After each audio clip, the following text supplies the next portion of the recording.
those sorts of things. I think that we kind of passed ideas back and forth, and then we'll start to wrap up with any resources for things that we discussed during the episode, any advice to those looking to level up their career, and then any social media accounts where people can follow along with what you're doing.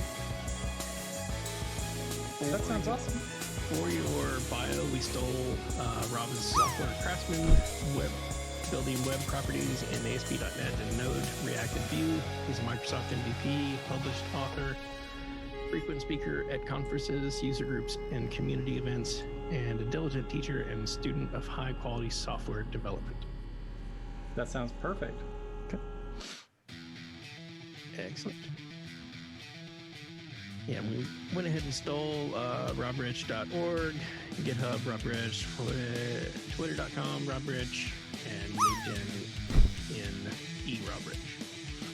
Cool. So if you've got any other links, resources, anything like that, we can add whatever you like to the show notes. Okay. I just put some of those in chat, but you got more than I did already, so problem solved.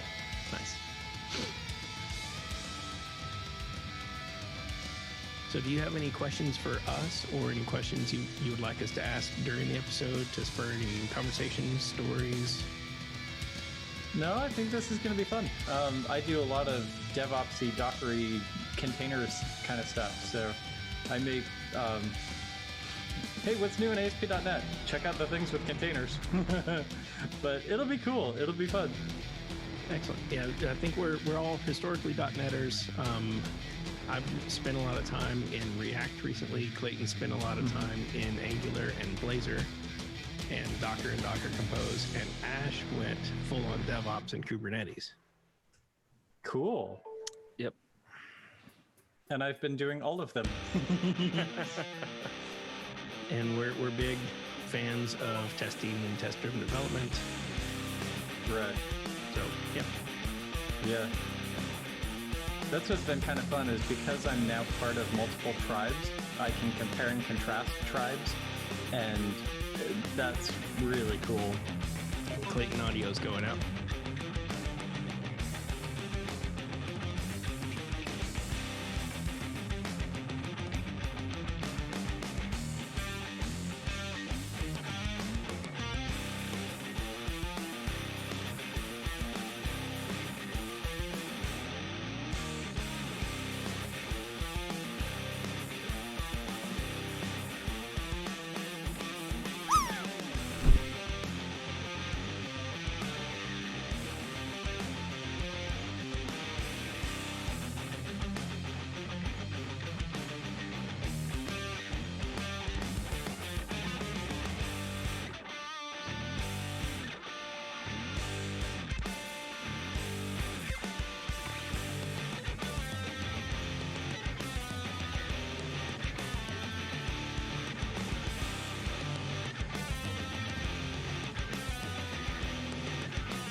welcome to the Six Figure Developer Podcast, the podcast where we talk about new and exciting technologies, professional development, clean code, career advancement, and more.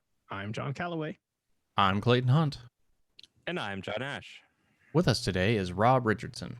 Rob is a software craftsman building web properties in ASP.NET and Node, React, and Vue. He's a Microsoft MVP, published author, frequent speaker at conferences, user groups, and community events, and a diligent teacher and student of high-quality software development. Welcome, Rob. Thanks. It's great to be here. I'm really excited. We get to do the Six Finger Developer. That's where we get to talk about Princess Bride. Awesome. Oh, yeah, only on our left hand. Well, before we jump into that, would you give our listeners maybe a little introduction to yourself? You could, tell them how you got started in the industry. Yeah, this is such a fun story. I was 10. I was in the library. I was playing with the computer because they had one and it was so cool. And the way this computer worked is you'd go to the desk and you'd go flip through the book. They had laminated pages. You'd pick the next game. They'd give you the disc. You'd go plug it into the machine and fire up that game and play that game. So I finished this game and I went up to the desk and I turned in my game and I flipped through the book and I picked another game. It was a drawing program. And I said, I'd like to play this game. And they handed me an 8.5 by 11 sheet of paper. And the top 2/3 was graph paper. And the bottom third was how to draw that on the computer, 10 print, blah. And that was the game. And I played that game for hours. And I'm like, I'm so done with all the other games. I want to write code. From that on, it was like, I just want to write code. It's so fun. I got into college and I'm like, this code thing is cute and all, but now I need to go get a real job. So I started studying other things. And then I realized that computer programming could be a career. So I pivoted back over into computer programming and now I get to code for a living. It is so much fun to get to play at work. Speaking of that, what are you doing these days? I'm doing a lot with, I'm a developer evangelist for Single Store, a database company in San Francisco. So I'm doing a lot with YouTube videos and publishing GitHub repos and building out interesting scenarios using their database. It's really cool. Add to that, I get to do a lot with Docker and Kubernetes, containerizing applications and being able to fire them up so that demos can work really well. And I still get to do a whole lot of teaching at conferences and at user groups. The cool and annoying part about COVID is I can't travel, but the interesting part is I get to speak all over really quickly. So this week I will be speaking in China and in Cairo and in Tel Aviv. And at the end of the hour, I unplug and I'm back in my office again. I don't have to, take the flight to the other spot. That's pretty cool. Yeah, just think of all the frequent flyer miles you're missing out on, though. Oh, yeah. I actually just got an email from my airline and they're like, do you miss us? And I'm like, yes, I do. I want to be on a flight. I can't do that right now.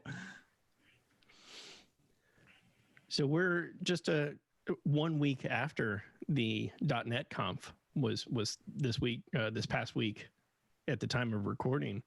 I know that you're big on ASP.NET and do a lot of speaking and teaching those types of things. Was there anything in particular that you caught during .NET Conf, or were you able to watch and attend virtually? I actually got to watch a little bit. I spoke at .NET Conf. I did a really cool session on getting started with GitHub Actions and Kubernetes. A lot of times we take our app and we just kind of push it up to Azure and we go, ta-da! But, let's build up a DevOps process and let's, do all the things. The cool part about GitHub Actions is it is completely free for open source projects. So starting the demo with just an empty terminal and building up the app, .NET New is amazing at being able to scaffold an application. Then we live coded a Docker file, pulled in a Kubernetes YAML file, pushed it all up to GitHub, built the GitHub Actions DevOps pipeline, and push go, and watch this site published to Azure Kubernetes Service. It was so much fun to do that. Yeah, using YAML is how you know that you're cloud native these days, right? Yeah. But what's really cool coming in .NET 5, it's kind of the bringing together all the .NETs. You know, we had .NET Framework, we had .NET Compact Framework, we had Xamarin, you know, formerly Mono. We had all of these different things. And so .NET 5 is kind of like the unification of all the things. And that is really, really cool. In the web space, we were kind of more or less blessed with all the things. You know, .NET Core has run cross-platform since .NET Core 1.0. So, you know, running a web server on IIS is just as easy as running a web server inside of Apache or inside of a container. So from that perspective, it's like, glad you all could join us. But what's really cool in .NET 5, there's a whole lot of speed improvements, which is really, really cool. Span of T is becoming the de facto in all the things. We've got the nullable reference types is now a thing in all the things. So they tagged all of the Microsoft source code so that I can correctly identify when pieces will return null and when they won't. That's been really, really cool. Also in ASP.NET 5, it now includes the Open API, the swashbuckle templates by default. So I get documentation of my API straight out of the gate. Wow. I would always include that, but then it was always like, okay, let me go find the blog post and go figure out how to include all the things. And so to have it now built in, it's like, yeah, Open API is a thing. And we can all just leverage that. Yeah, on our Wednesday night streams, we do some working on our personal projects and live coding on Twitch. One of the personal projects I've been working on is a site called Speaker Meet, and it's a .NET Core backend or was .NET Core backend with a React front end. During .NET Conf, I downloaded the latest bits. I pulled down the Visual Studio preview before the release was out and converted the API. It was another test bed for you getting more familiar with GitHub and GitHub Actions. So I got to make the changes there in order to push my API changes up to Azure. I went into the portal and was looking around. I was like, wait, the .NET 5 bits aren't there. Not realizing that they're not listed as .NET Core. They're listed as .NET. And so it's amazing how much went out during that week, how many things changed, all of the bits, and all of it far in doing these conversions has been, I mean, almost without incident. Agreed. And, you know, by comparison, .NET 2 and .NET Core 2 and .NET Core 3, it was a while before those were available on Azure. And, you know, we could hack up some things with deploying deploying bins with our application. But to be able to just on day one push up all the things, there's a lot of horsepower that went in to make that happen. It's impressive. Yeah, you talked about the what are they, GitHub Actions. Could you talk a little bit more of that and how maybe so that's one thing I haven't really gotten into. I know that there's sort of like a new push, with those actions, but like how do they compare to something else like Azure Pipelines or something else? That's a really great question. Digging into how does GitHub Actions compare to something like Azure DevOps Pipelines? What's really cool is GitHub Actions is actually a fork of Azure DevOps Pipelines. And so if you're familiar with building the YAML build files in Azure DevOps Pipelines, it is pretty much the same. There's a few interesting things like there's more of a reliance on branches. They're more visible. And some of the snippets that I'll pull in, the YAML things from the marketplace are named ever so slightly differently. But DevOps Pipelines YAML builds are pretty much the same to GitHub Actions YAML builds.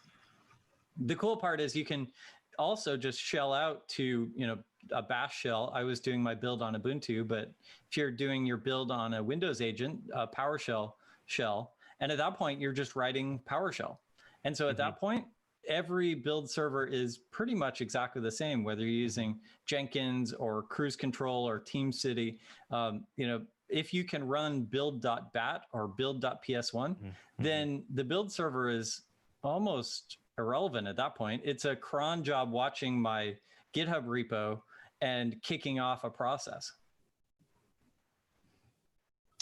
Yeah, absolutely. And then what's the story about, like, as far as like the ease of getting what it's one thing to build it, but like getting it to be deployed out there into AKS or into a VM or Azure or something like that? It's actually really smooth, and that's where the integration with the marketplace works out really well. The GitHub Actions Marketplace, and I don't think that's a great name, but it's a list of plugins. So I can search for things like I want to do a Docker login, or I want to deploy to AKS, or I want to deploy to Azure App Service, or I want to deploy to AWS. And I pull in that little piece of YAML, that GitHub plugin, and configure it in the ways that are meaningful to my app. And that allows me to connect into the thing. When it gets to that step in my build file, it does it. And so instantly it goes up to wherever it needs to go. Is that, pushing a branch to my GitHub Pages branch, or is that pushing a repository Docker container into my Azure Container Registry, or is that pushing a zip file up to Azure Web Apps? It's kind of elegantly simple in the transparency that it has. It's really cool. To that end, GitHub Actions is a really open API. They did a big thing, I believe it was in October, of building a bunch of GitHub Actions. And so everyone was just hacking on building these GitHub Actions. And so there's a lot of plugins that you can pull from. Wow, so it's really covering sort of that full spectrum of the continuous integration and continuous deployment possibility. Right there at your fingertips, right baked into the platform where you're going to be hosting your source code and whatnot. Exactly. One of the things that was kind of interesting in DevOps pipelines was they had, in their first revision, a very separate experience for building and deploying. And so you had to grab your asset and save it off in a thing and then pull it back out. In their YAML experience, those two kind of blended together. And that was really cool. I just get to the next phase and I have all of the things and I just flip over into pushing it out to another resource. So that has carried through into GitHub Actions. And so one of the steps is building, and one of the steps is pushing, and one of the steps is a kubectl apply or swap the slot on Azure. Yeah, that seems to be the direction that I think people are going with DevOps, is sort of combining those two phases together into one big pipeline. There's a lot of upsides to that because the configuration for those things are all baked into one, and you change that configuration. But there is also some downside to if I make a change to my release, I have to do a whole new build again. Fortunately, we keep the builds pretty short. But what are your thoughts on keeping those separate or keeping it together? It depends on the complexity of your project. And if you just have a really light project where you don't have a whole lot of environments, or your build doesn't take too long, or there aren't very many steps, then having them all together can be really helpful because it's just a simpler metaphor to do. But switching over to the other side, it's like, well, that means that I need to rebuild for each environment. I don't want to change the code between dev and test. And in particular, I don't want to change the code between pre-prod and prod. I just want it to go. And that's where Octopus Deploy has a really elegant paradigm there. And so with Octopus Deploy, I can publish my asset as kind of a superset of NuGet that includes the manifests involved in what it takes to deploy it. And so I publish my asset up to Octopus Deploy, and then I'm able to promote a package from one environment to another without changing anything. At that point, Octopus Deploy can merge in any XML or JSON configuration changes or environment variables, or configure the IIS site a little bit differently. And so at the point where I reach that level of complexity, that's where I'll pull in Octopus Deploy, because it is a great tool to separate those assets. The closer I got to containers, the more I was like, well, the end of my build pipeline is to push my container up to my registry. And that's kind of the end. So at that point, deployment happens completely outside my DevOps pipeline, outside of, deploying to the first environment. And so at that point, I'm like, well, I've kind of gone back to, I really don't have a build that is complex enough to need that separation in most environments. But when I do, that's where Octopus Deploy is so beautiful. Gotcha. And now that Octopus Deploy has a free tier again, it is really, really sweet. Okay. We've been doing I think it may have come out of preview, but the Azure Pipelines multi-stage branches to be able to do that and have that sort of similar promotion. We're using Docker containers. So again, our build just creates that Docker container, but then the next stages are basically promoting that container up through our different environments. So very similar, and we used Octopus before moving to Azure Pipelines for very similar, same basically mechanic. Right. So that's pretty cool. Yeah, I haven't seen anything like multi-stage builds in GitHub Actions. I know it's there, but I just haven't needed to reach for that level of complexity yet.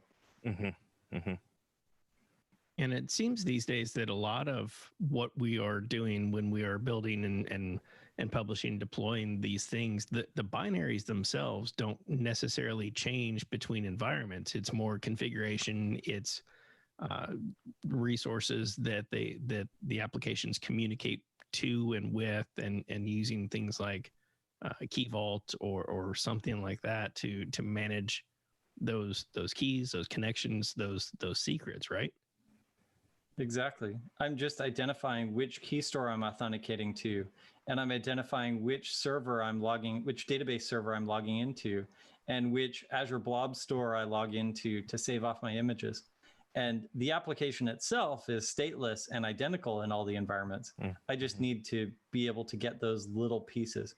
When I get into single page applications, into spas, the environment variables that I want to set there need to be set in the browser. And that's where that gets a little bit weird. And so sometimes when I'm building out a spa, I do end up with different assets for each environment. Now there's ways to avoid that, but the moment that I get into course headers is the moment that, the spa needs to build for each environment. And it is really unfortunate. Yeah, the JavaScript spas are the problem areas, the problem children that I've experienced with as well, that there's not a great solution for having a single source collection to deploy and then a separate configuration. It seems like there's a disconnect there still. So that's where we've actually found, using Docker containers is so fantastic, because when you can build it out with that dev level baked into the container, but then pass in a configuration at the runtime that allows you to override those settings with environment variables or whatever you might want. Yeah, exactly. And when you have a backend application, that's perfect, where I can inject those environment variables and point my ASP.NET to the correct connection string. The hard part about spas is they're actually running in the browser. So they're not running in the context that is that Docker container on the server. So one of the techniques that I love to do here is I'll put a Kubernetes ingress controller in front of all the containers, so that when the spa lights up and it needs to communicate, it believes that it's communicating with the same domain. And the ingress controller just says, oh, hey, that starts with API. Let me send it to that container. It doesn't. Let me send it to this container. And at that point, I'm all on the same domain. And so I don't have that client-side configuration anymore. All of the configuration then stays server-side inside my ASP.NET app. And all of it can get injected in as I spin up my container. Yeah, and we started talking Kubernetes and deployments and pipelines, and I think we lost Clayton there. Yeah, no, my eyes have been glazed over for the last 10 minutes. I don't know what's going on. I'm still wearing DevOps diapers. I don't know anything about DevOps. I mean, I can. One of the nice things about the GitHub Actions is I can actually get it configured, and I can set up a build, and I love that that's easy. But getting into the more complicated stuff, forget it. It's not the area that I like to focus on. It's cool and all, but And that's what's so beautiful is that it is really approachable. What I love to do when I start up a new project is let's get the DevOps pipeline deploying to one environment, running one test. And that is right in your wheelhouse, Clayton, where you can just kind of plug in all of the things and get everything going. And now, as I add more complexity in my app, maybe I need to split off lots of microservices. Maybe I need to split off lots of pieces, adding the configuration. I still have that core baseline of being able to deploy seamlessly if all my tests pass. And I can just scale that up as my project grows. yeah, I just hand it off to Ash. There is that. No, we all need an Ash on our team. Yeah, I've spent like months configuring effectively some kind of DevOps pipeline with my front end applications. Getting all the Docker containers set up so that I can effectively run like an entire environment locally whenever I hit the go button. And then an update comes out, or but did you know about this security thing? And then it's all wrecked. So starting over. Yeah. I did a lot of that when I moved all of my builds from Cruise Control and Enant onto TeamCity. And I'm like, do I have to rewrite all my XML now? Yeah. So you mentioned testing and pipelines and microservices all within the span of just a few sentences. That's one aspect that I've been digging into a little bit more here lately are post-deployment tests and smoke test and validation testing and that type of thing. I've been heavy into unit testing and integration testing of sorts for a number of years and really enjoy that level of satisfaction, that level of comfort and security in knowing that the application at least functionally does the thing I expect it to do. It's the testing that it does what I expect it to do once it's deployed. Do you have any particular experience or preferences on how to test after deployment? Yeah, and I so love that metaphor. I've seen some stories where, a box of diapers shows up on the porch every day.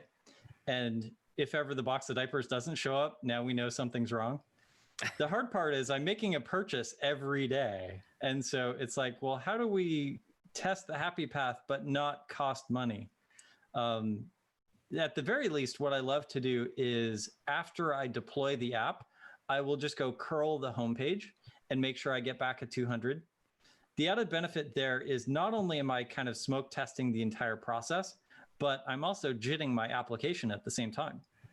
And so that's really cool. The next level up from that is let's spin up some Cypress tests that allow us to kind of take that happy path. Let's go test those critical functions. Let's go validate that they can add something to their shopping cart, that they can log into the portal, that, the moment those things are broken is the moment that we're sunk. And we may not even know because it's not that our traffic is behaving badly. It's just that there is no traffic. And so to be able to validate those in production, at the moment of deployment, and then maybe even periodically throughout the day, can we create these non-destructive tests that will just flex that our system is working? Add that together with metrics that we may be pulling out of Prometheus and visualizing in Grafana to be able to kind of see the health of our system. And in time, we'll learn what normal looks like. And then we can create alerts to say, that isn't it. We need to take corrective action here. What if, hypothetically, we didn't have the Grafana dashboards. We didn't have the metrics baked in. Where do you start? Where do you how do you decide what the most important thing is to start collecting, to start researching, to start analyzing? The first thing I'll usually start with is capturing exceptions. I like to log exceptions, and I like to also email exceptions, because if my log fills up, I still want to get a message. If my email doesn't deliver, then I still want to have a log of what happened. That seems like the lowest hanging, easiest fruit to grab, because if an exception happens, then something's probably wrong. It does take a little bit to code that way, to say exceptions are exceptional. But at the point where we can capture exceptions in all of the things, then every month or two, we can go look through the exception log, and we can go find the 1 or 2 or 3 things that are the majority of the traffic in the logs. Let's go fix those things, and now the logs are half as full. Let's do that 5 times, and now our site is really humming. And that wasn't a whole lot of burden to do. It's just the really naive, simple approach is I create a new table in my database called exception, which makes all kinds of things really mad sometimes. But so sometimes I'll call it log, and I'll just grab all of the exceptions. Maybe I'm pulling this out of iLogger, or maybe I'm pulling it out of, I lost the name of the term in ASP.NET that does that. I rig it up at the beginning of a new project and I forget it, the S something. And so I'll just grab all the exceptions that go in there and fling them off into this table. Mm-hmm. And that's a really, really easy start. The next thing is running that post-deploy curl the site, because at that point, then I know my site is running after the deployment. It's really easy to deploy, and I type out a web config, or I type out an app setting. And so it just isn't able to start at all. In time, I like to create a status page where I can hit it and it will show me I've connected successfully to the database, I've connected successfully to the object store, I've connected successfully to other microservices. And that status page, then I can hit that as I start up my app. And then maybe periodically I can hit that as well. And if I get a 200, then I know my application is still running and all of its dependencies are running. And if I don't get a 200, now I know I need to take corrective action. And I can do that, hopefully, before I've shut down the old version.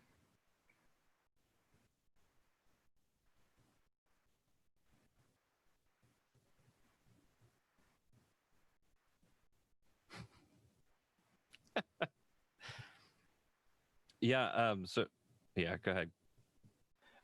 I'm guessing that he's having fun with mutes, because that was a lot of fun. The cool part is to get started, and it doesn't need to be as complex as that whiteboard that we just drew that is our perfect solution. But to get started, to find that one piece that is the lowest hanging fruit, the easiest solve, and let's see if we can solve that. And from there, document its value to the business. One of the coolest things that I did when I was starting off with the project was I put up a dashboard on a big monitor in the developer cave. And executives knew that they could walk in, and if the board was green, then everything was good. And if there was any red, then they knew something was bad. And once I educated the business on, green is good, red is bad, then there would be some executives who would walk in and go, "Oh, today's a good day. Awesome, way to go." And I'm like, that is really, really cool. To be able to build that visibility, to deliver that business value in a very non-technical way to those users was really exceptional. Now, does that encourage or discourage the drive-bys? Yes. I think next to that, I started hanging a haven't been interrupted for so many days sign. So with testing, how would you go about testing? Well, this is like something I'm really curious about. If you've got microservices or just services in general, if we don't want to label them, but they're interconnected in some way, how can you do the testing with those interconnected pieces? Good call. Because a microservice in the absence of the other services, may or may not be adding value. That's really cool. The first step is to unit test and then maybe end-to-end test that microservice to get a feel that that microservice is doing the job that I expect of it. But it is in a vacuum. So really quickly, I like to do end-to-end tests where I start at the front end and I work all the way back through the happy path, through all of the services and all the way back. And at that point, I've documented that each microservice is at the very least alive. Testing those integrated pieces is really cool. The hard part there is that we may have scenarios where it's either costing us money or we're generating additional traffic. You know, we don't want to place an order, or maybe we want to place an order, but it's to a test customer that everyone knows not to ship the package to, or maybe they are shipping the package to them sometimes. So maybe we can't do an end-to-end test with that one piece, but can we get into the shopping cart and put the buy button and get to the point where it's prompting for a credit card and then abandon it? You know, can we get as close to proving that happy path works end to end as possible for those critical business pieces that need it? Where do those tests belong? Is that a separate pipeline that runs nightly or hourly or weekly? Is it because I know that the story of Netflix and Chaos Monkey, that they let the Chaos Monkey run wild during the day while the engineers are technically awake and working so that they can recover effectively from the pain that they're self-inflicting. How do we make sure that we're testing the right things at the right time, that we're not incurring additional cost, that we're not causing additional pain in a 2020 world? If the tests can run quick enough or they can run non-impactfully enough, then I would say run them on a cron every hour or every few hours, and that will give you the most insight. But to your point, it's like, okay, so I want to run these tests, but do I do it after any deployment, or do I do it only after the front end deployment? Well, what if I change my backend service? How do I validate that that's the case? What I like to do is run them in a non-prod environment end to end before I deploy each piece into production. But sometimes even that is too much to be able to get a speedy delivery into production. So ideally, we can get these tests to run in a few seconds, a dozen seconds, maybe 30 seconds. And if so, then we can run them as frequently as we want to. We're definitely not testing all of the features and all the configurations, but just validating the happy path, the really expensive pieces.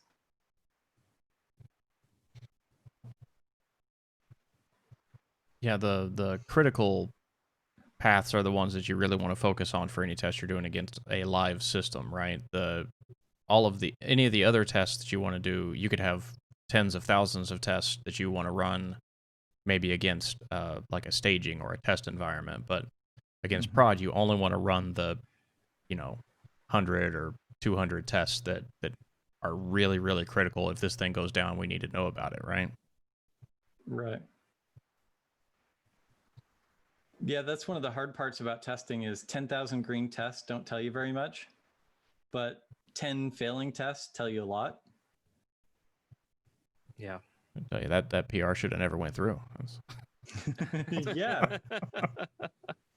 Who's that idiot who keeps typing that weird code?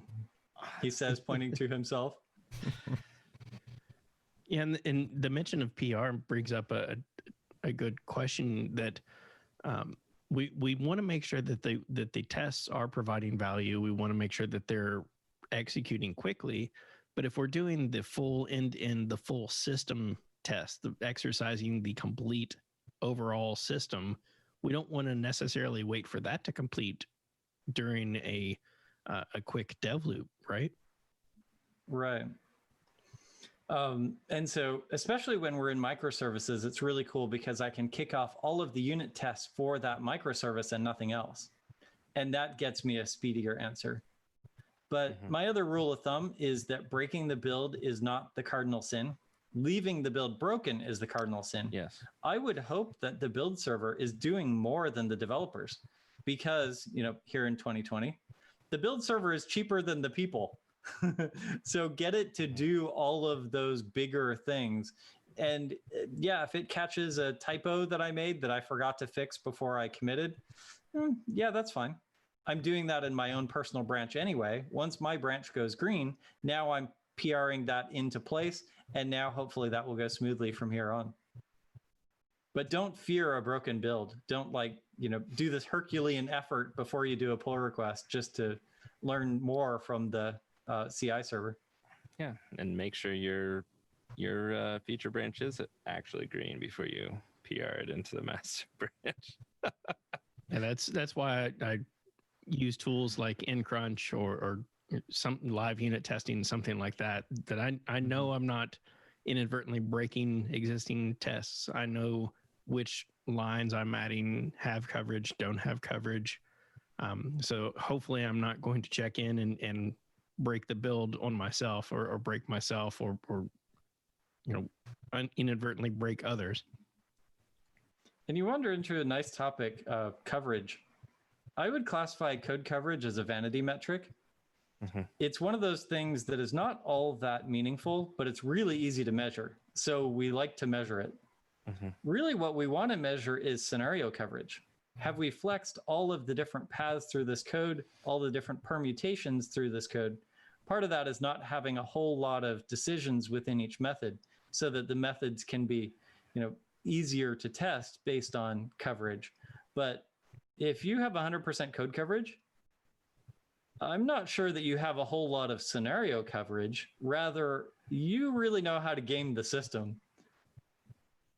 Yeah, I came in onto an existing project, onto a legacy application that as an organization, they had a 80% code coverage threshold that you had.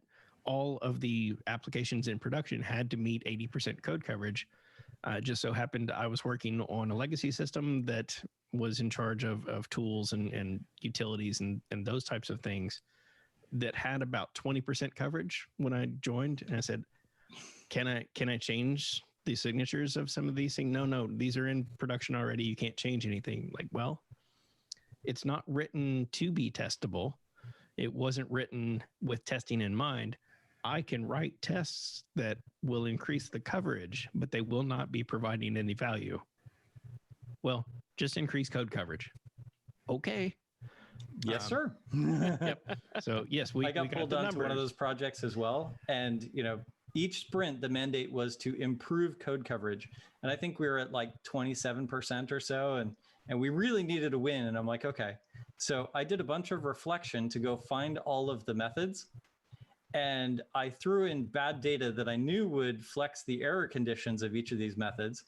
And I wrapped that in a try catch. And I increased our code coverage from 27 to 44. And I was a hero. And I added 0 value to the project at all. Win-win. Yeah. I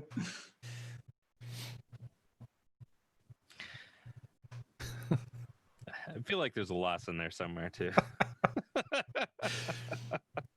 Now with the we scenario, lost a week of building value for customers. Yeah, with the like if you're shooting for 100% scenario coverage, any code that's not system code though that doesn't end up covered by that 100% scenario coverage, I mean, it's not doing anything that the company wants to be done, right?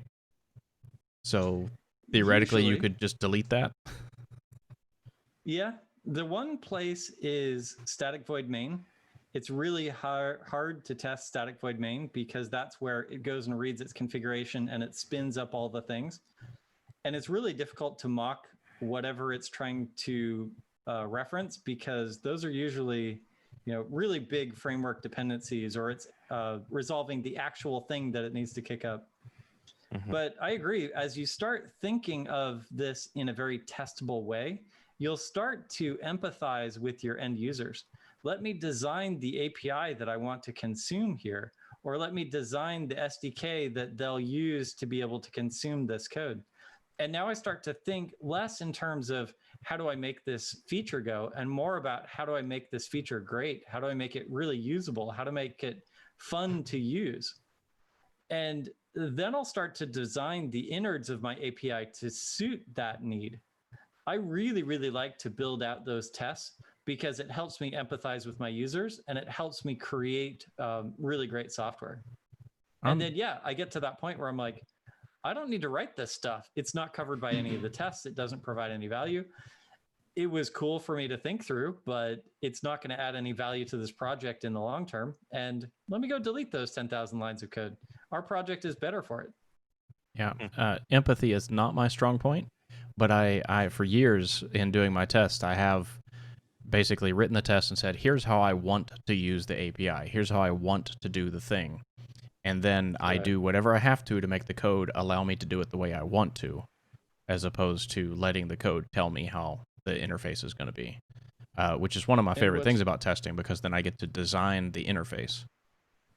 Exactly.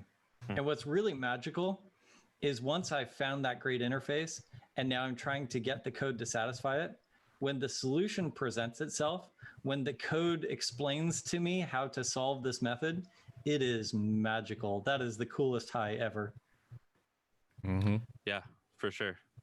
So we've talked about a lot. We've talked about ASP.NET of .NET 5. We've talked about GitHub Actions. We've talked about testing. What are some resources you might direct people to if they're trying to get into any of these topics? What's really cool is our industry is moving really, really fast. What's kind of a bummer is our industry is moving really fast. By the time we get to the Dead Tree edition, oftentimes the technology has moved on. So it is a certain amount of drinking from the fire hose. Part of why I love speaking at conferences is because then I get to attend conferences. And so for me, that's where I get to learn new things. That's where I got to get familiar with Flux stores and get the hang of Redux and Vuex. That's where I got to learn how Svelte is different than Angular and React and Vue. That's how I got to learn MOQ, mock, the unit testing framework. And so the cool part about attending conferences is you can go to the conference and you have an hour with that talk.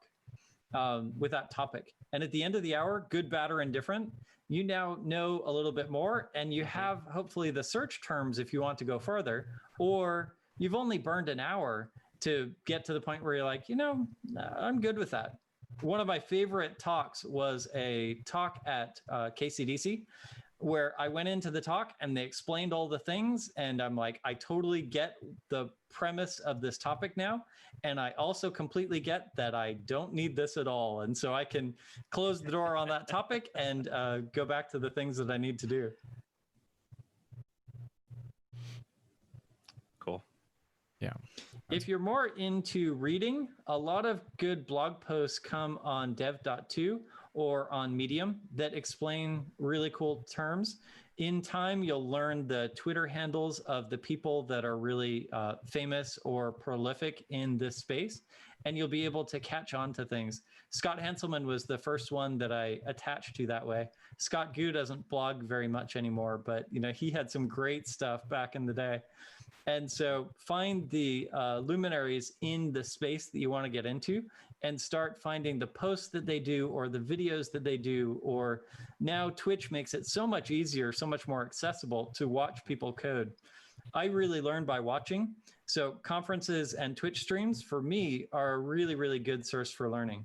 But if you learn by reading, then dev.to and Medium and other blogs can be a really great source for up-to-date information on the things you're looking for. Awesome. Yep. On a similar note, but possibly different, what has been helpful in your career that you might share with those just getting started or those looking to level up their careers?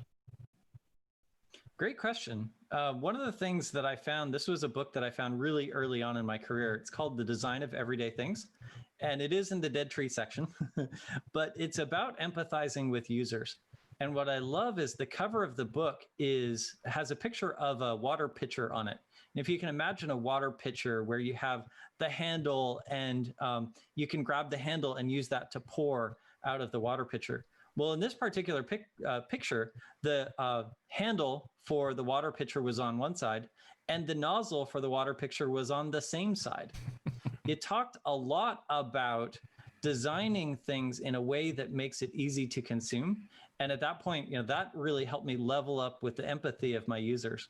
One of the things that that was really brilliant when I figured it out, and it was given to me, I love it. I am not my target user. I can use the systems that I build, but they're not built for me. So can I step outside my paradigms, my perspectives, my assumptions, and step into the paradigms and perspective and assumptions of my users, and kind of walk around in their world for a while? Let me learn the terminology that they really cling to. Let me learn the perspectives that they have. One of my users really liked to drag their mouse in a circle around the thing before clicking it. And so, just to get to see them do that is brilliant, because now I can empathize with them and I can build systems that work the way they expect it to work.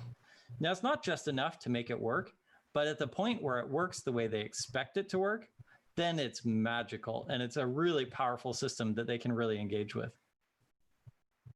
I'll have to check that one out. Awesome.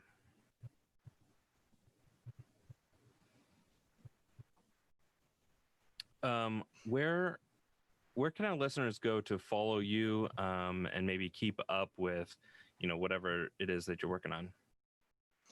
That's really cool. I tweet a lot on Twitter. My handle is Rob_Rich, and I'll do a lot of tweeting about conferences where I'm speaking. I always publish my slides and my code examples before I take the stage.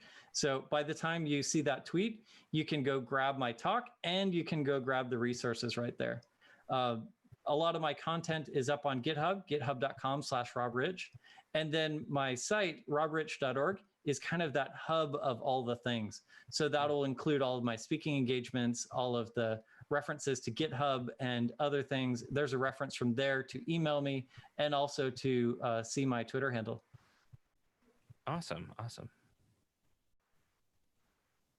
Well, all right, Rob. Really appreciate you taking the time to speak with us today. Definitely. This has been so much fun. All right. And chat, hang out just a moment. We'll wrap up the podcast and we will continue the conversation on Twitch in chat. And this being the Six Fingered Podcast, yes. As you wish. That was Rob Richardson. Rob is a software craftsman building web properties in ASP.NET, Node, React, and Vue. He's a Microsoft MVP, published author, frequent speaker at conferences, user groups, and community events, and a diligent teacher and student of high-quality software development. If you like this episode, please like, rate, and review on iTunes. Find show notes, blog posts, and more at sixfiguredev.com. Catch us live each week on Twitch, and not only just Mondays, but we also are streaming on Wednesday evenings as well. And then follow us on Twitter at Six Figure Dev. This has been another episode of the Six Figure Developer Podcast, helping others reach their potential. I am John Calloway. I'm Clayton Hunt. And I'm John Ash. And I'm John Boy. Yep. John Boy. All right, drop has been enabled. It's party time.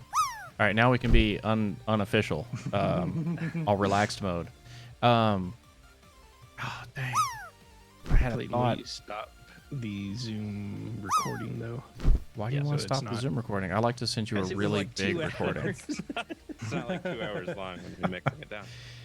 But what if there's some, I think you have to have some the Zoom set to record to be able to stream it to Twitch, right? No. We got, I'm using OBS to stream. Ah. So Zoom is one of the OBS sources? Yes. So I capture the entire screen, and then in Zoom, I have broken out each camera view into its own scene, and then I import those scenes into the scene that we're in, and just position them and resize them wherever they need to be. And Clayton, did you That's notice really cool. So OBS is capturing the screen, or is OBS capturing the Zoom feed? OBS is capturing the screen. I wish I could capture the feed. If I could capture each camera individually, I would really love that. But yeah, I can't. That's why we had to do the shuffle when Yeah. it came on, and I was off. Yeah. And Clayton, did you recognize that on stream you're the only one without a border? Oh no, because nobody told me. Give me a second. Couldn't matter. I'm about to be the entire screen. We probably did also want to have- stop the Zencaster so that can start uploading. No, Yes, but I please. want Oh, to. good call. How do I push stop? Oh, No, I push all the buttons. Nice. He's Mr. Buttons. Yeah, he Yeah. pushes buttons for sure. And we're back. Make it stop. Oh, my face. Oh, Can't stop, won't stop. I know that Skype can expose feeds as NDI feeds. And so you can grab all of the cameras that way. But that also means that all of us have to log into Skype. The cool part about Zoom is it's just, you push go on Zoom. Yeah. yeah. I also really enjoy that all of us have moved from Broadway to Hollywood. We used to be really good at being on stage and how do I control the audience and how do I get their attention and how do I get my mic hooked up before the thing and what's your projector size? And now we're all like, so OBS and into Zoom and beam it back off the satellite. Yeah. Green What do you screen mean? replacements and everything. Ash has got a Yeah. floating head. Yeah. It's just a beard floating around on the screen. Next time I'll Rob, wear a I- green shirt and you won't even tell the difference either. I The did hard have a part is with the question. Microsoft logo, they have all of the colors. So like Jeff Fritz's hat has a transparent bit. Oh, I haven't noticed that.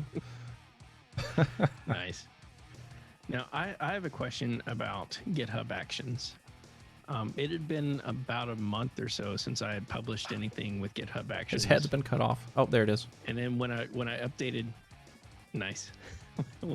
when I updated the my project to .NET 5 and had to modify everything, I saw in the logs of the build and publish that the publish to Azure Web Apps was complaining about secret files and environment variables. And have you seen that at all, or do you know what I'm talking about? I haven't seen that. That's really interesting. Although I'm also really, really paranoid of committing secrets to source control. And so I'm really diligent to yank anything, appsettings.development.json just won't even get into my published artifacts. I set it as not content.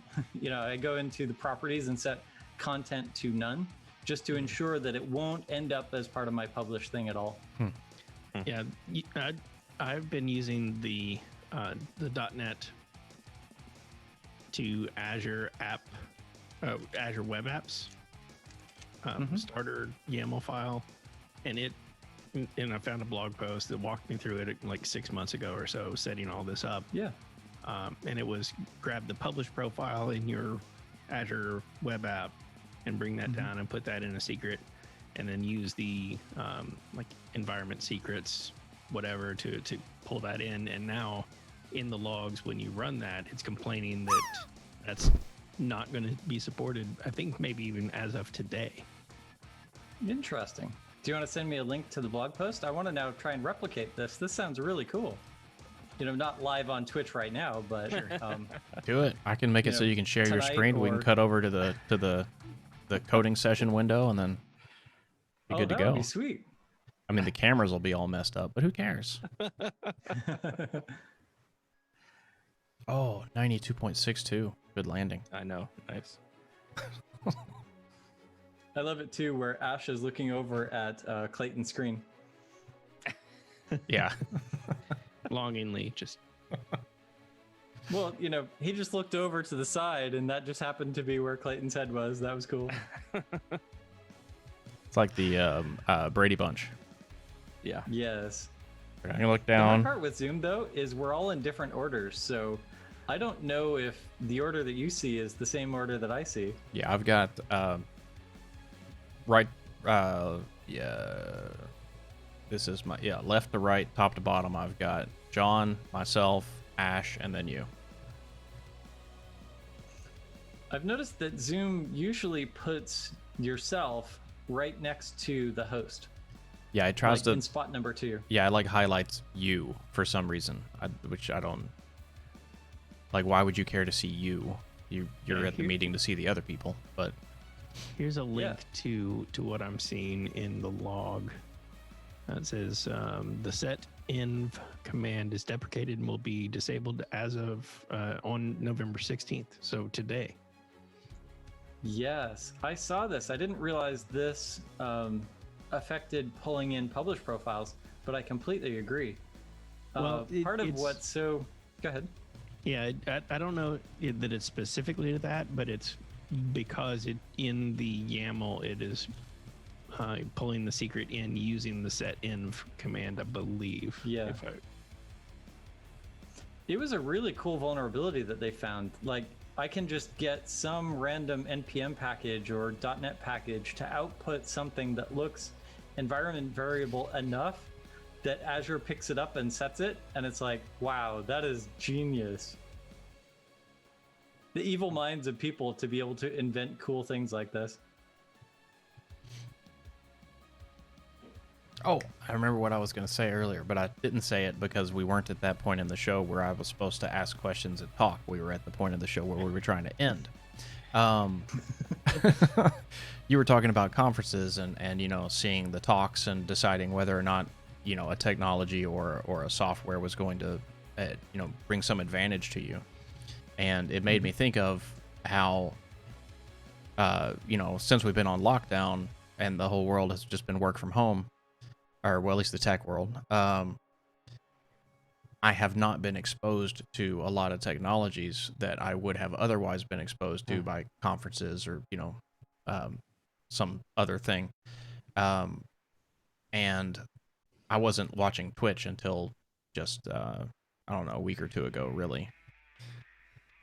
But I mean, like, that's one of the things that I've always used or have used for the last several years to learn about new technologies. So, like, I'm looking at the conference schedule. I'm like, what is that? I have no idea. It sounds kind of interesting. I'm gonna go check it out. Even just because I've never even heard of the thing. Like, that's how I found out about Meteor back in the day, Meteor JS, and I found out about BUnit just a couple days before .NET Conf. I didn't know anything about BUnit. And I've been engrossing myself with Blazor for the last year.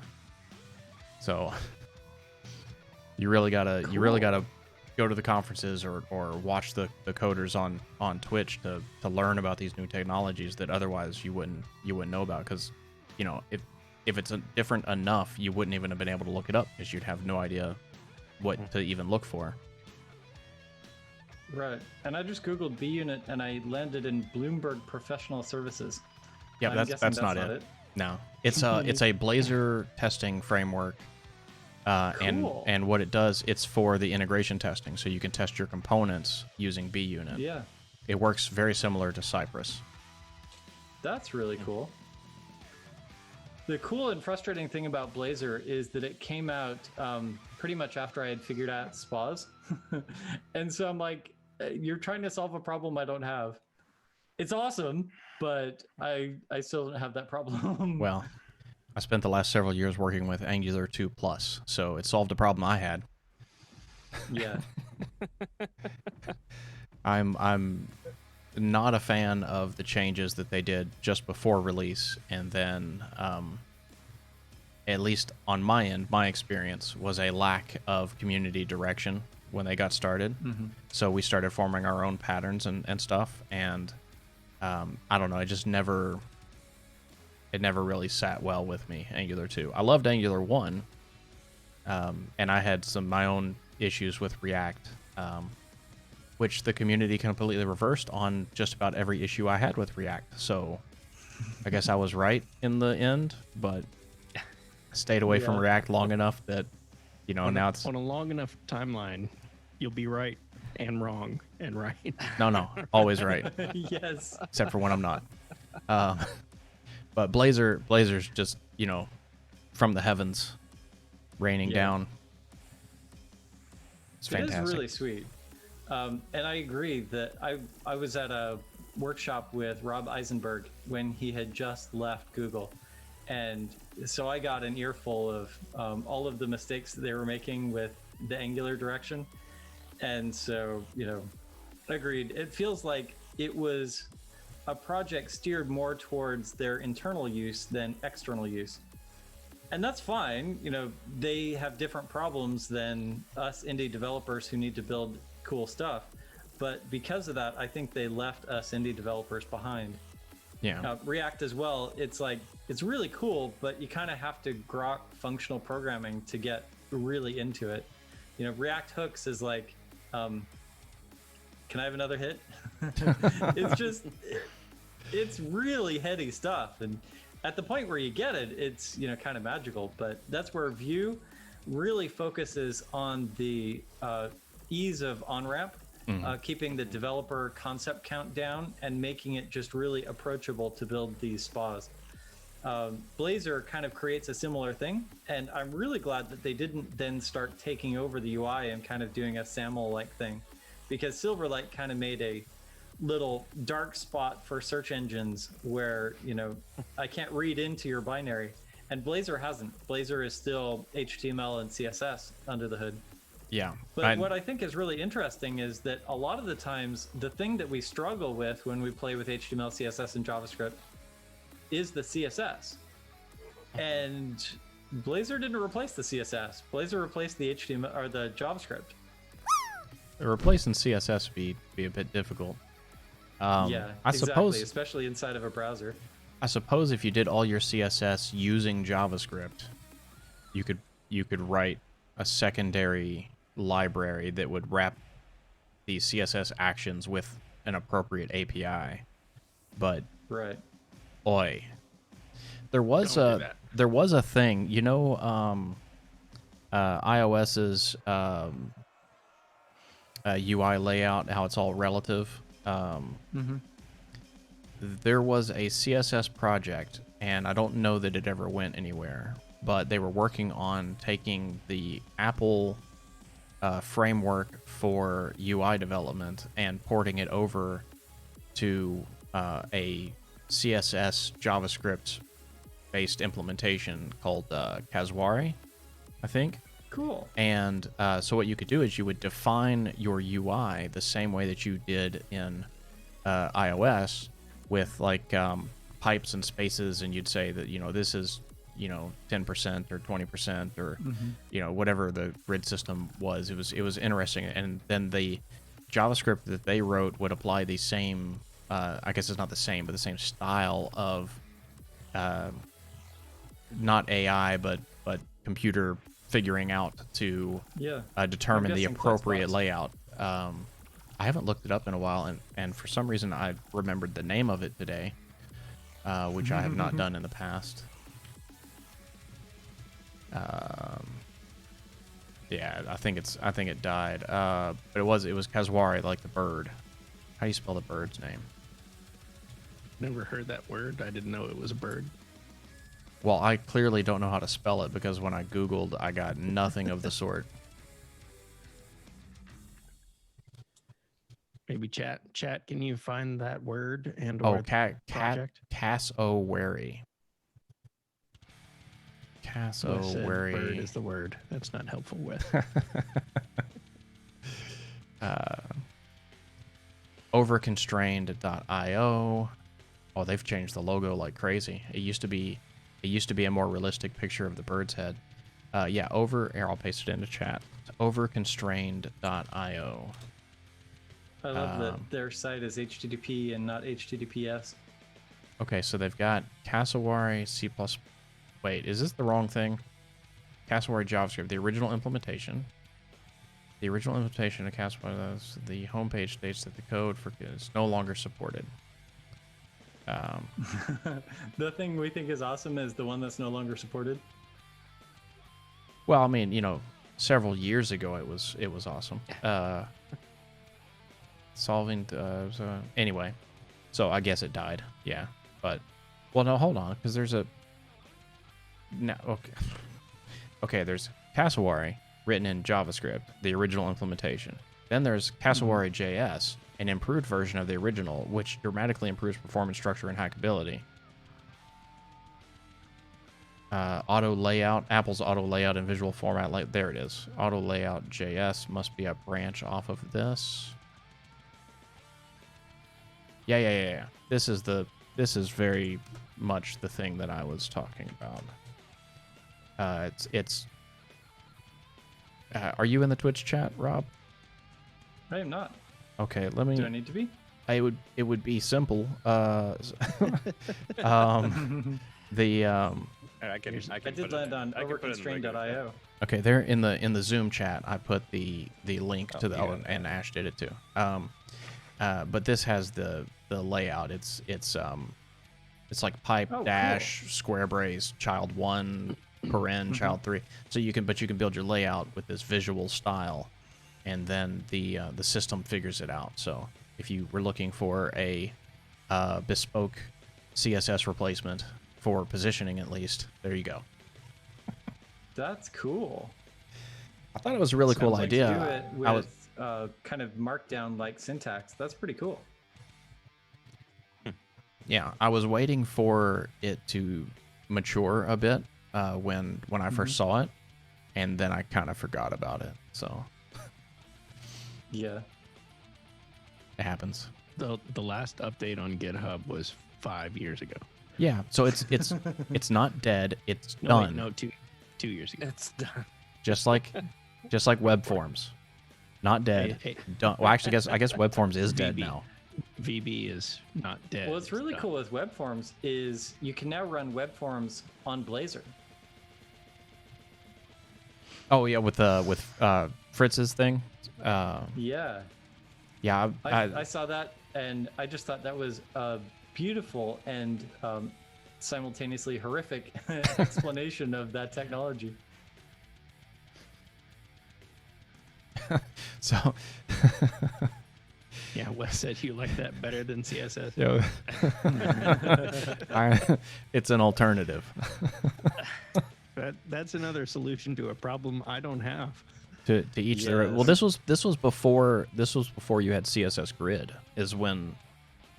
I mean, like, I guess CSS Grid had been defined, but it wasn't in the browsers yet when I was looking at this. And as an alternative to CSS Grid, if you didn't have CSS Grid, I think that it's attractive. Yeah. But since we have It kinda CSS solves Grid, that same problem. I mean, with CSS Grid, I basically get a pipe space format that I can use. So very easy to lay out CSS Grid.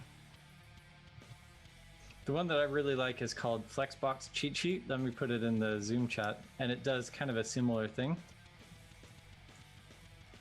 Well, I guess it's less about, and so you can proxy it over to the Twitch chat. It's less about doing it for you and more about teaching you all of the beauty of Flexbox. And there are examples you can trigger on and off, which is really, really cool. So you can get to the point where you've kind of got this experience that does exactly what you're looking for. And every time I go to do Flexbox, I pop this open and I go click on stuff and figure out that last little piece that I can't remember. Okay, this is different from the one I've seen. I And just yet go to very a site I similar. like. Is the color just different? Change theme. That's just a random theme picker? That's weird. Yeah, I just go to a site I like, right click and view source or inspect element. Copy element. Oh, that's how that works. Yeah, there is that. The examples on I've here never are, seen the theme button up at the top. That's cool. yeah, well, like it popped up and it was like a strange teal and dark gray color. Yeah. I must store it into local storage or something, because when I refresh, it doesn't change the theme to something else. Yeah, Yeah. I've got Dark Reader on. I just thought it was Dark Reader made it look ugly. Oh no, okay. So it's like a dark blue and a lime green or a pea soup green kind of thing. I Yeah, don't know. that's the one that I usually get. Yeah. The second one is not bad. It reminds me of like some 1990s websites where you got the dark darkish navy blue menu with a kind of a, I don't know, manila almost background. That that off tan or whatever third it one, is. I think I'm pretty sure was definitely in the color scheme on one of the default WordPress themes. And if it works for WordPress, Freaks everywhere. Ship it. my green screen is failing me. Not there, right there. Oh Yeah. yeah. I figured it was just sun. It was sunny where you were. It was, and then it got dark, and I'm like, oh wait, it's dark. Nice. So chat, Yeah. you still with us? We got Wes and Aaron and Surly Dev. The cool thing about Flexbox and CSS Grid is CSS Grid, you kind of have a grid and you can put it anywhere, where Flexbox tries to create groups that either span horizontally or vertically and kind of fill that space. And so it's two different approaches to the problem. A lot of times when I land in that problem, Flexbox is a closer solution to what I'm looking for. Yeah, what we've done is it dropped.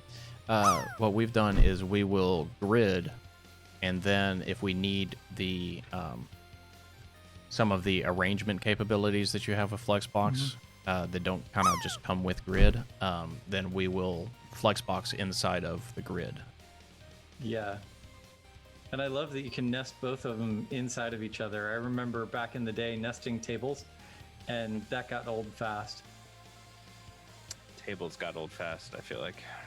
I never had to use the what was it, the empty cell with the transparent GIF pixel or whatever. I never had to bother do any of that, so I don't even know what that accomplished. I was good at table layouts. I bet you were. I had to do that where I had the transparent GIF up at the top just to get the columns to be the right width. And what I was trying to do was a floating initial character up on the side. And so, I had to split that image in half and put one half on this side of the table and the other half on this side of the table. And then I kept finding that one or two browsers where it didn't connect the two pieces back together.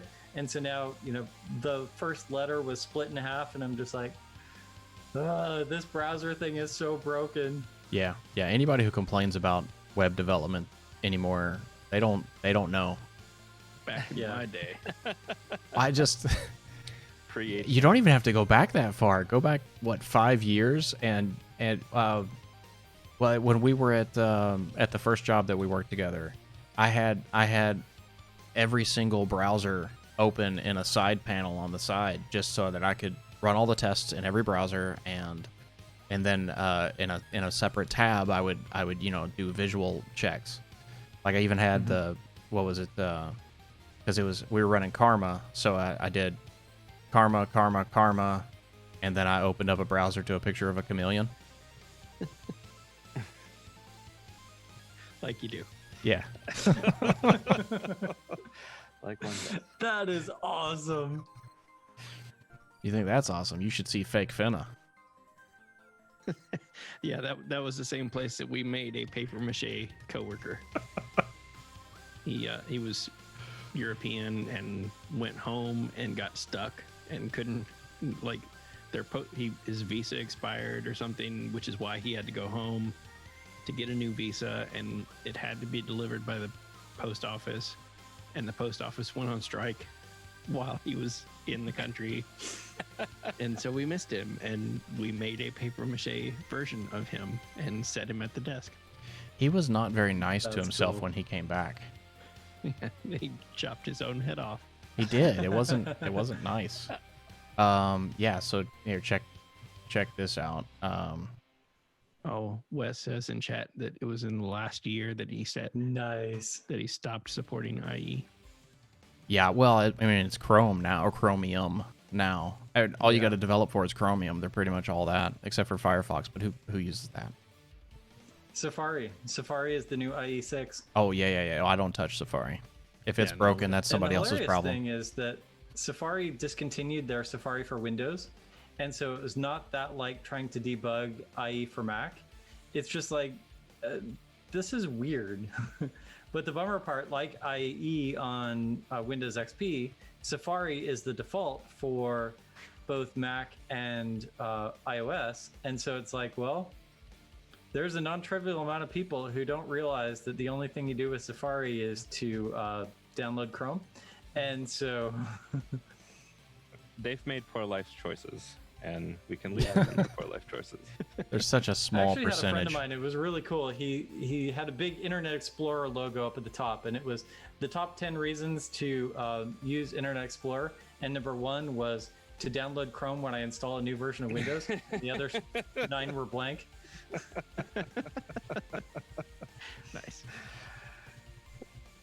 The more that I think about this GitHub Actions thing, the more that I realize why I don't bump into this scenario. What this is doing is trying to pull in environment variables and set them for other tasks. And what I typically do is I will pull in an environment variable in the middle of the task that I need it for, and then let it fall out of scope as I go to the next task. Yeah, the problem is that, well, the problem and the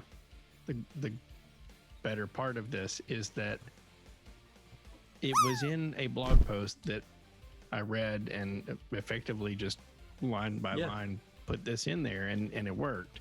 Now I don't really, I don't know what the direction is to how you would do this without having to do that, because I didn't The go. 3 things that are in the publish file are the URL of the site that you're trying to publish to, arguably the URL and path, but those pieces, the username and the password. And so what I would do is I would set those either as 3 or 4 different GitHub secrets. And then when you need to run .NET Publish, you can run .NET Publish -o dist, or to set the out file, and now you have all of those files that you would publish there. Then you can use the Azure CLI or whatever command you need to be able to deploy those files, passing in all of the environment variables for username and password and site URL. And at that point, it's only that one command that needs those 3 variables, and so you can just pull them in as $curly settings dot or secret dot that secret name. And at that point, that's the way that I would solve it without this auto magic I just happen to set the variable inside everything thing. Yeah, they made it so easy. Just drop in your publish profile there and we could do it. Yeah, it's really easy as long as you turn off all the security settings. Well, It's as a of way to today, go. They're not going to support it anymore. So Yeah. What my favorite one in this realm is how do I solve SSL errors? And all of them walk you through disabling the SSL trust chain so that self-signed certificates work, rather than walking you through trusting the self-signed certificate. it's like chorus. It's allow all. Oh, of course. Problem solved. Yeah. What do you mean I can't use TLS 1.0?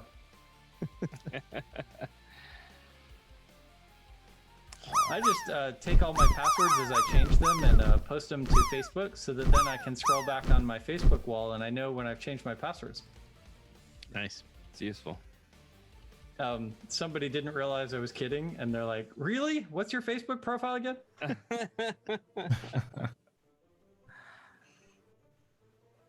Exactly. Yeah. But .NET Publish, it's just .NET Publish. That is pretty much the right-click publish inside Visual Studio for .NET Core and .NET 5. And it is such an easy command. We used to have to do msbuild / pass it a bazillion flags. And so it is a smidge harder than the auto magic, grab the publish profile and it just works. But it's not that much harder. It's like, maybe 5% harder. And now you have all of the bits and boops exposed, which means you can set them to be whatever you want. And you can pull those secrets from your Jenkins store, or from your Azure Key Vault, or from your environment injected into the Docker build command, or wherever you need to get them. Now those innards are exposed with the new .NET publish command. It is really, really slick.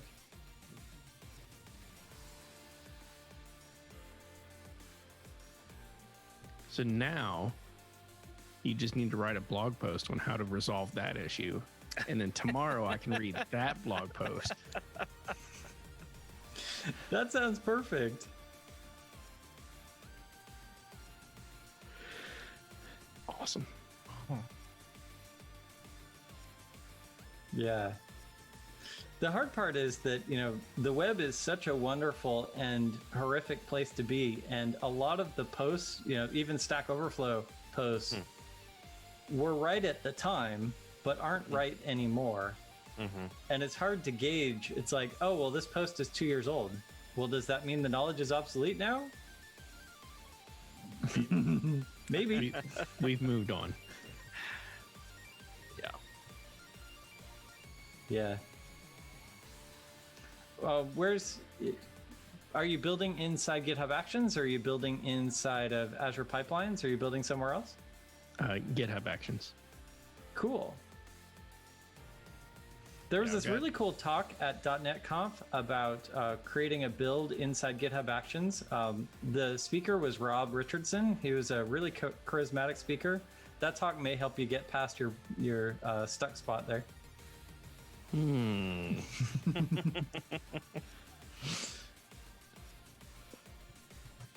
Yeah, I had .NET Conf on during the day last week, but I kept getting interrupted. There was a tropical storm here that landed on our head. Excuses. The kid was home from school. It was not a great week. Yeah. What's with all of our customers wanting us to do stuff for them, and all of our employers wanting us to work for a living? Don't they get that we have lives? It's frustrating. We're all stuck at home. Yeah. The cool thing is we could pair on this, but the bummer part is the moment that we popped open that publish.xml file is the moment that we've exposed all your secrets. So we definitely need to do that offline. And that's the interesting part is, you take that XML file and you just pretty print it, and then the username and password and URL becomes super obvious. Ta-da! It's like, oh, those are the 3 secrets I need to create. And that, unfortunately, is the part that makes all of this sing. The rest of it, plugging all those pieces into the .NET Publish command is pretty trivial. I think we should expose all of John's secrets. Well, I think we ought to do that too. Go create a site, let's pre-record it, and then destroy it before we publish that video. No, we'll do it live. It'll be fun. What's the worst that could happen? Your $1 million Azure bill comes in about 5 minutes. Ooh, it's yes. all on the MVP credits. Let's do it. They'll run out real quick. There you go. So make sure you do it towards the end of your month so that when it kills it off, you still have your next month ready to go. Those Azure credits are kind of magical, by the way. They're really addictive. There's going to come a day when I get pushed outside the fence and I'm going to be like, so now what do I do? I just lost all my cloud resources. You find an employer that's willing to match it.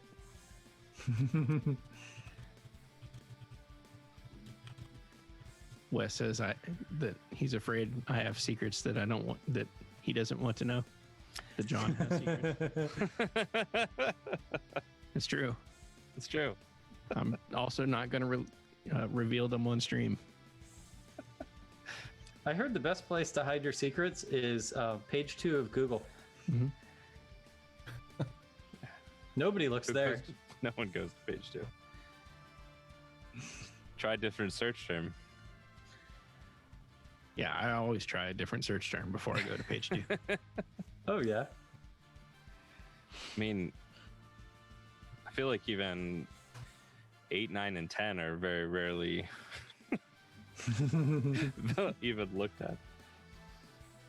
If 90% of the results on the first page are pretty much what I'm looking for, I'll go to page 2.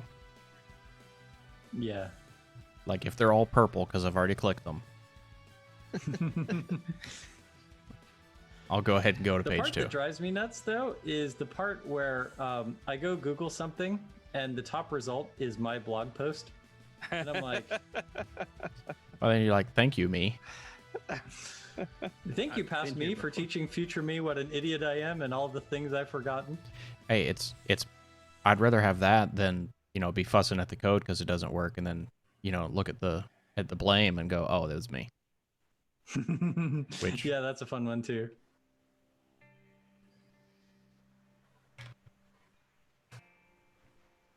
oh. Yeah. Surly Dev asked, there's a page 2 on Google? Nope. What are you John, is up the to today, project you're Surly? trying to build open source? It is. Cool. Do you want to send me your repo URL? Yep. Yep. Which one is this? Speaker meet or? Speaker Meet. Yep. Speaker meet.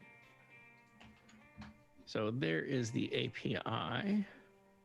There is also a matching UI repository that has the React project.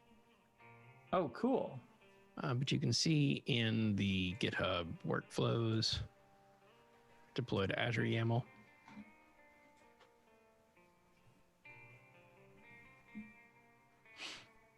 Deploy to Azure as web. No, Azure Web App. App name, publish profile, and package. So it brings in secrets.azure web app publish profile based on that very quick blog post I read that said drop your secrets there or drop the publish profile in a secret named that. And it worked. Yeah. So I have a feeling that this name, this Azure Web Apps Deploy V1 will be deprecated. Yeah, I as suspect well we can and go updated. into the marketplace in GitHub Actions and go find a newer version of Azure/Web Apps Deploy. Yeah, I think there is a version 2, but it also did the same thing. I Weird, played with it the other night. because it's doing it right. It's going and grabbing the secret and setting it right into the thing. It's not like a separate whole task that will set the environment variable and then look for it later.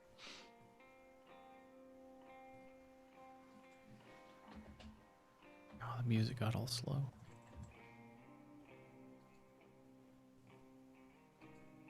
And they've got the published profile in V2 as well. That is weird.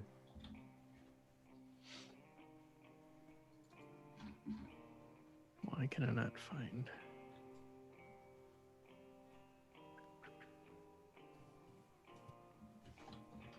Ooh, they have an example in the tasks web in the Azure Deploy task. It's called, actually, I should have just linked straight to there. That talks about how to deploy using the Azure CLI. And so in this case, it's not passing the publish profile. You're actually going and grabbing the Azure credentials and logging into the Azure CLI in a previous task. Oh, yeah. Okay. And then, the Azure Web Apps Deploy already has the context set, so it doesn't need to pull in the publish profile. That might be a strategy. Yeah, I like that one. I like that much better than this other page. Yeah. See, just needed better search terms. That's Yeah. a big part of stuff. Hey, thanks for the follow. Is it Ashura Dreams? Oh, but why aren't you just running it as a Docker image? In Kubernetes with a It doesn't have to be in Kubernetes. well, if we're gonna use buzzwords, gotta use them all. Yeah, Let's buzzwords all the things. But you're Actually, that- developing. Ash, I was going to Developing it. recommend that maybe we do a Wednesday stream and Kuberneteseify this project.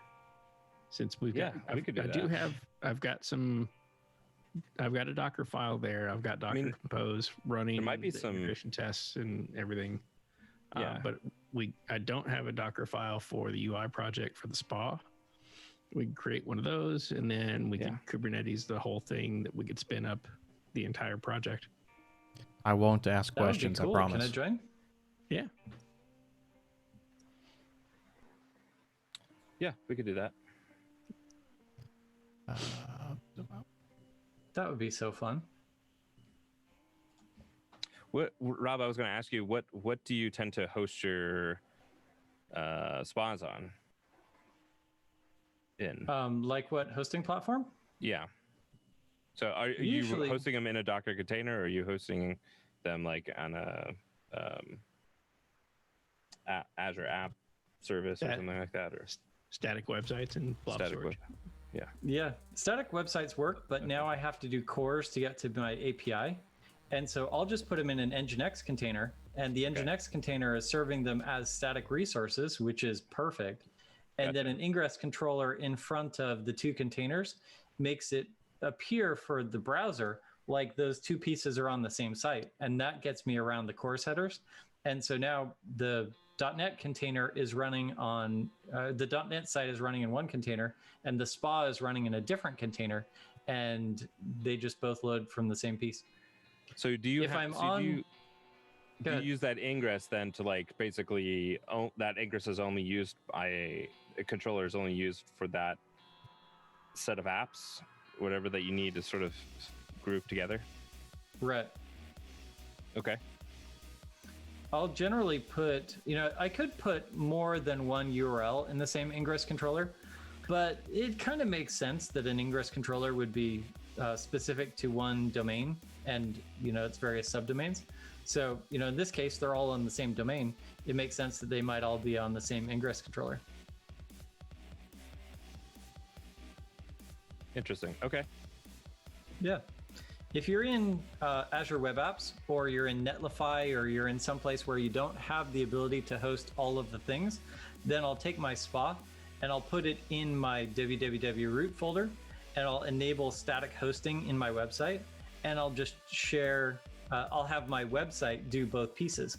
So by accident, it just happens to be the host for my SPA, and now I'm only deploying one thing. Gotcha. Okay. Yeah, so we use ingress controllers as well. An ingress controller to basically be a reverse proxy for both the web and the SPA. But then what we do is we usually mount the config. So we pass that whole config in. So like the built image then gets a runtime, where we just like actually change the app settings with the actual URLs and things that it needs to be able to set itself. So then that gets pulled down into the browser and gets set up properly. Interesting. So first request is go load config.json, basically, and use that to be able to connect in all the pieces. Correct. That's cool.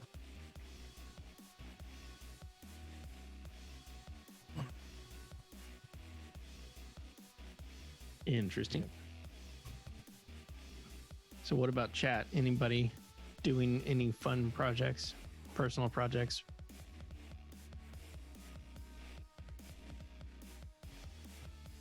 Or just surviving 2020? Yes. It'll be really fun when 2020, we can see it from 2020. Sure.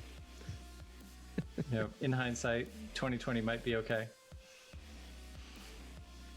Wes says he's surviving. Are you eating your Japanese noodle soup cookie things? Whatever you were eating last week or week before. And Ash, how's baby? Coming along? Still Not cooking? here yet. Still baking. But is it done rising? I'm not gonna answer that question. Donuts sounds good.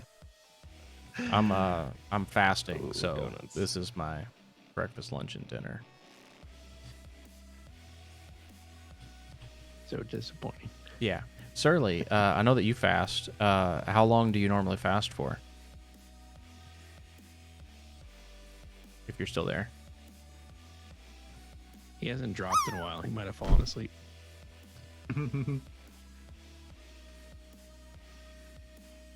Wes just went through Publix BOGO section. Nice. I haven't seen a grocery store in months. 2472. Yeah, I did Friday, Saturday, and almost all of Sunday, and then I had some pizza, and then I'm back on it today. I'm trying to go all the way to Friday. 169 hours. How long is that? You're making me do math.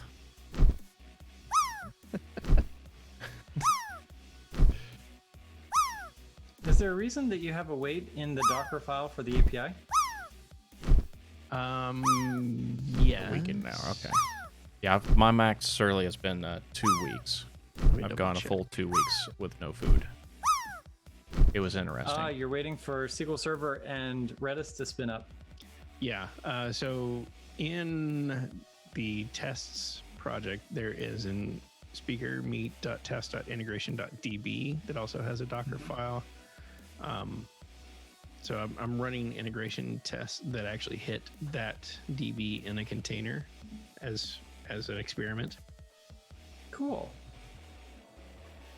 So in order for all of that to work, I have to wait until the website is up and the database is up and Redis is up and all that fun stuff. Yeah. Not to say that is the way to do it. That is just a way that it is working. Yes.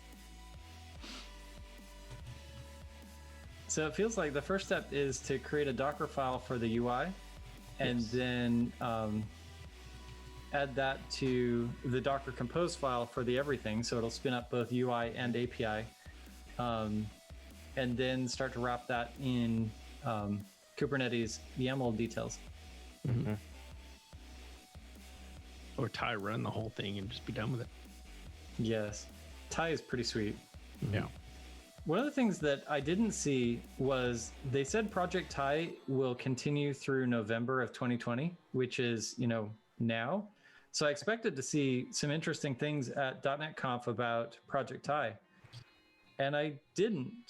So I'm not quite sure what to do with that. Fowler did demo it, but yeah, they didn't. Fowler demoed it, and then Fowler and Glenn did a session a couple of hours after that. But I missed the first half of it, so I don't know if they said or commented at all whether it is continuing as an experiment. I think the initial experiment is over. The experimentation phase, but they did demo it, so I'm assuming that it's going to continue in some form or fashion.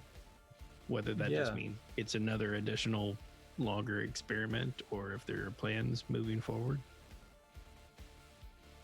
I guess I could go back and watch the beginning of that session. Yeah, that sounds interesting. I want to go find that session now too. Yeah, the things I'm excited about in the, I guess they'd be in the DevOps realm, are Ty, and then I've been doing a lot of dev in container in VS Code, and I really want that behavior in Visual Studio, which it looked like they're working on, but they don't have it working yet. I'm enjoying that VS Code is getting the things first before Visual Studio. I Right. wonder if that trend will continue. Probably. I mean, it's easier to develop in, right? I mean, it's just you just write some JavaScript. I'm still very much Visual Studio first. It makes me sad. Yeah, but you're old. I am. I opened I Visual got Studio tired for of the first Visual. time in Go like ahead. 3 months. Yes, Wednesday. So you Cool. updated. Yeah, I updated. There's another update after that, by the way. Yeah. Okay. Yeah, I'll do that again. Yeah. Maybe like It came 2 out on months from now. Saturday. Yep. Rob, you were saying sorry.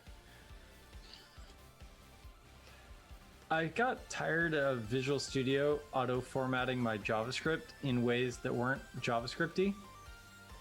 Like I would type var f equals something and it would change the var to v. And I'm like, yeah, no. So a couple of rounds of that, and I actually opened my JavaScript in VS Code and my C# in Visual Studio. Yeah, I will say that I don't JavaScript in Visual Studio. I have been WebStorm for the last few years, but I'm slowly transferring and migrating over to VS Code for JavaScript. Yeah. WebStorm was brilliant for its time. You know, it was great at kind of that autoplay type of experience and debugging JavaScript and plugging into all the things in the ways that it needed to.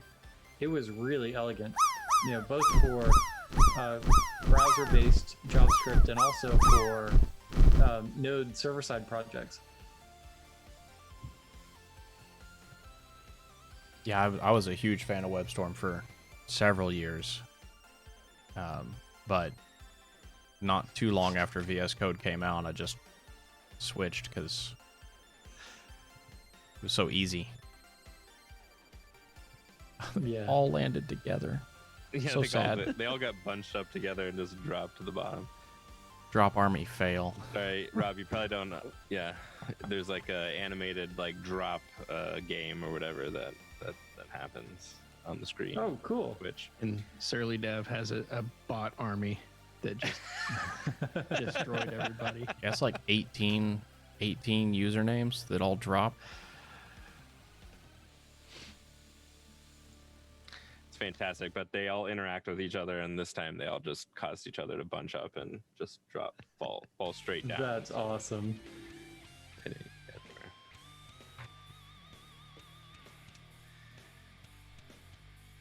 Which means I win. Yeah, no, I No, just there's haven't only done it. 14. I just haven't gotten to do enough actual like code development. It's been all YAML. YAML pipelines and like making sure Kubernetes is working properly, and you can't beat Visual Studio or VS Code for the fact that you have like the terminal, all kinds of terminals, WSL, like Bash, like everything's like right there available. And then there's so many different like great plugins for browsing different things and pulling. Yeah, I don't know. To me, it's like it's a massively powerful tool. And Oh, yeah. then I mean, yeah, a few times I need to like jump into the code to see, yeah, like to like make sure the developers were doing something right, or you know, fix a minor bug or something like that. Listen to you. It can handle that too. So Got to make sure the developers aren't making problems for everybody. yeah, no, they make problems for me. Yeah, I think the thing that sold Dang VS Code for developers. me back in the day was a year or two ago, whenever it was. I don't know how long we've been using VS Code, but was live All share. of 2020. Well, like they demoed live share, and I was like, that's the coolest thing I've ever seen. I have to use that, and so I switched over to VS Code, and then I get to use live share maybe once every couple months. Because everybody's like, hey, you got a minute? I want to show you some code, and then they just pull up Teams or Zoom and share their screen, Right. and I'm like, you know, there's this thing called live share. It's really cool. Not only that, I'm going to request control over your screen. I'm going to push the share with live screen button, and then I'm going to hang up this call. Yeah. I should do that. I have a hard stop at the top of the hour, so just wanted to throw that out there. But there's Not 10 this seconds hasn't until drop. I know. I'm waiting for 10 seconds for sure. And now they're all going to bunch up on the other side of the screen. I'm getting in the Of mix. course. Oh, you're on track. Oh, I know I'm still sort of there. We'll see. You're gonna mess me up, Ash. Oh, you got pushed out. Oh, come on. did I give you a bub? Ash, you ruined everything. Oh. Oh, perfect. That's my job. Does All right, well, Speaker need an external database or a schema, or does spinning up the Docker Compose automatically push that into place? Yeah, there is a schema. There is a file in the infrastructure project. Do you use like entityframework.go auto make me a thing? Yes. Cool. So that's in startup is the ensure created, and then in infrastructure data model builder extension, we'll seed some records. The Cool. rest of it is all in speaker meet context. That makes sense. And of course, you can see it live in action at speakermeet.net. Nice. Have you made any recent updates that people would be able to notice if they've been there before?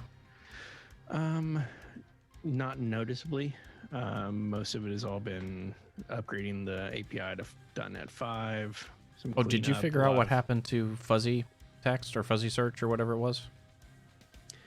They deprecated. So I'm using Azure Cognitive Search. They deprecated one of the SDK NuGet packages that I was using, and I don't know what they've replaced it with. So haven't upgraded the Cognitive Search stuff yet. It's still using the deprecated packages. Okay.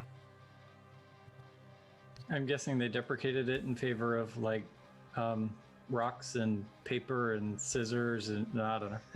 Something. They saw that John was Lizard using spot. it, so they're getting rid of it. No, I find that that's often the case with the stuff that I use too. The moment that I think it's cool is the moment that it's deprecated. yeah. Well, Clayton had a Windows phone, and I was just about ready to get a Windows phone, and they killed it. I think So it's your primarily fault. because Clayton had it. Then Clayton had a band, and then I was like three days away from getting a band. I was going to go that Friday, and then they announced that they killed the band. I'm like, Yeah, now I can't purchase Microsoft hardware anymore. Only we the appreciate software. I did get a Surface Book, which I really like, but I well, just I've got a Surface laptop. Don't get one of those. no, I'm not. I've got I a really like it. what's my current thing? I don't. It's in the living room. I got the Is that the reason that happened? You started using Silverlight and then I have used a little bit of Silverlight. I problem never is- use Silverlight. I mean, you're into Blazor. And that's Actually, gonna have to go away. you know what? So with Silverlight 4, they were going to come out with the additions that I needed to be able to create my own remote control client. So I was going to do a remote desktop using Silverlight, so that you could basically you just say, hey, go to this web address, and you'd click a button, and then I'd Take get over control of somebody's your computer. desktop. Well, because I And was I'll working give it for back I was working for a tech support company at the time, so we were having trouble with Ultimate VNC, UVNC. It worked okay, but there were some issues, and it was hard to get the clients to figure out how to use it enough that we could connect to their machines. So I was like, well, if they could just go to their browser and click a I accept button, then I could, take over their machines that way, and it'd be much, much simpler. And then they killed Silverlight. So and then I can install the keylogger and then I don't even need them to click the accept button anymore. yeah, There's some security concerns there for sure. You're working for this remote tech support company called Black Hat. yeah. No, They're it was based out of North so Korea. It's fine. the company serviced a bunch of tanning salons, and so like the people manning the tanning salons, not very computer adept, so Yeah. we needed it to be click a button. But anyway, I guess since John's got a hard stop in about 7 minutes, we should probably start wrapping up. Yep. Yeah. This can was a do lot that. of fun, both getting to do the podcast and getting to hang out afterwards. This worked out really, really well. Well, good. Really glad you could join us. Take the time. We are about 2 weeks out from releasing the podcast episode, so we are looking at Monday, November 30th, if that works for you. Unless you'd like Highlander. us to coordinate with any other release or anything like that, then we'll look. Yeah, that sounds great. Okay. I'll post it to my site as we get closer. So as you get a final link, then definitely share and I'll post it up there. Yeah, we'll do. And of course, chat, we will be back on Wednesday doing live coding right here on Twitch from 8 p.m. to 10 p.m. Eastern. And we'll be back next Monday at 6 p.m. Eastern for the podcast. So if you haven't already, please like, subscribe, do all the Twitchy things. With that, we will do yes, those things exactly. We will raid. It looks like Vimlark is on. So with that, thanks everybody. We will see you on Wednesday. Have a good night.